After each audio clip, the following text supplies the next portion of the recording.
I'm going to extend our little programming language with a feature designed to stop the wild interleaving happening.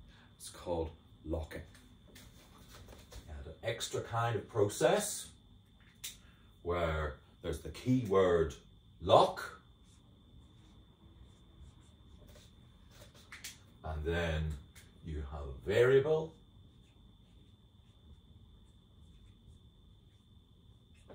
and then you have a process enclosed in curly braces.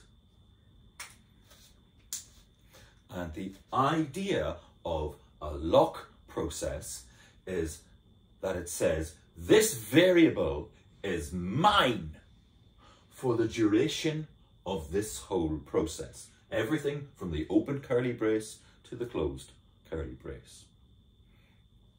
So the idea is that each variable can have at most one owner at any given time. When a process takes a lock on a variable, no other process can access that variable in any way. Can't read it, can't write it, certainly can't lock it. And only when the locking process lets go, reaches the closing curly brace, can other processes get a look in at that variable. So let's see what happens to the memory access logs now that I've taken our process P and wrapped it up in a lock X and a lock Y. Well, what will happen at the beginning, we hope, is that P will lock X, P locks X, and at the very end we'll have P unlocking X, and then in between, after locking X, the next thing that P does is that it locks Y, and it will unlock Y just before it unlocks X. That's to say, these brackets, these curly brackets, are nested inside each other. So we're locking in one order and unlocking at the end in the reverse order.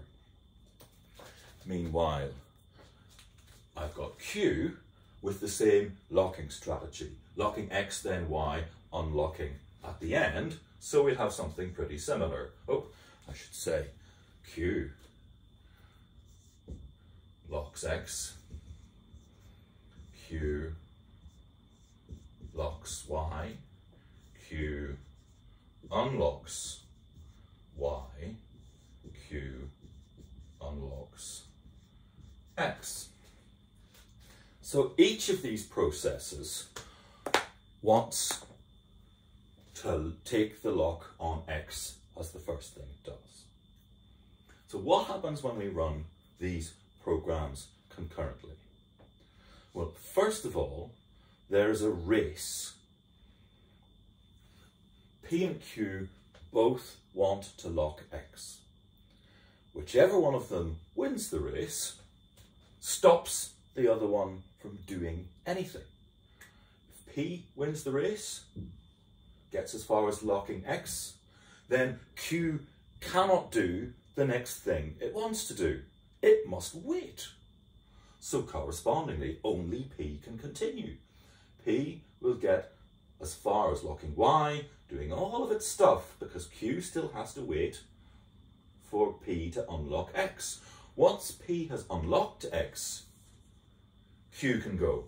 So Q isn't stuck forever. Q just has to wait until P is finished. Similarly, Q could win the race, at which point P is locked out until Q unlocks X. So the other possibility is this order. Q goes first, and P just has to wait until Q lets go of the thing that P wants. So we execute P then Q, or Q then P, but there's no interleaving because the locks mean that the operating system decides who wins the fight for the variables. Correspondingly, if initially x is 40 and y is 60, then in some order, either x takes 10, then gives 20, or the other way around. So either way, the outcome is going to be that x ends up down 10 and y ends up 10. And the same thing happens if q goes first.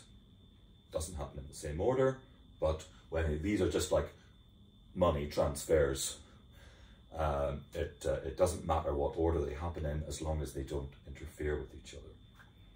So locking is the key thing that makes transactions atomic.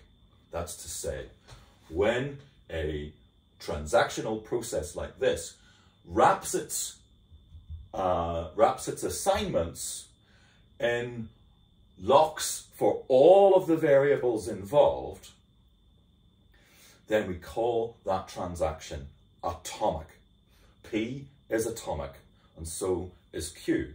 And the marvelous thing about atomic transactions is that, provided their locking strategies are sensible, they execute as if in one instant. Now, how could the locking strategy not be sensible? Well, what if absent-mindedly Q was written differently? Q wanted to lock y first and then x. Well then, the memory access strategy would have Q locking y, then locking x, and at the end, unlocking x, then unlocking y. And now, the sequential strategies that we saw before are still possible. Accidents don't always happen when you need them to. When you test these programs, nothing will go wrong. But once you've deployed them for your customer, that's when trouble comes. Because what happens is that, or what can happen, is that P locks X, then Q is perfectly free to lock Y. And what can happen next? P wants to lock Y, but Q has the lock on Y. Q wants to lock X, but P has the lock on X. Both processes have stymied each other. This is a situation called a deadlock. And what went wrong was that the processes each took the lock the other one wanted. The sensible way to avoid deadlock is to agree an order in which you take the lock on variables. It's actually sensible, for want of a better idea, just to lock variables in alphabetical order by their name. So here we can see that Q is the criminal for locking Y before X. This is what caused the risk of deadlock. So it's important to bear in mind that deadlock, when you mess about with locks, deadlock is a possibility.